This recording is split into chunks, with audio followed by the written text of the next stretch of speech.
Wanna know how to convert kilometers into miles in Java? Well, no worries. In this video, I'm going to show you an easy step-by-step guide on how you can do it. It's super simple and under 2 minutes, so let's get straight to it.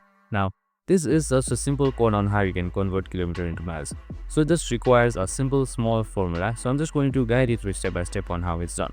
So right here we have our main class right here, or big that class that is kilometer miles. And once that is done, we simply create a double method or double data type, and inside it we create a kilometer, and this is 10. So remember, we add double because your distance might come and mostly comes in decimals. So once that is done, we just use a simple formula. So the simple formula is kilometer times 0.621371. So we can just simply type in 0.62 as well to make it approx. So you can name it double as well. So the data type must be double.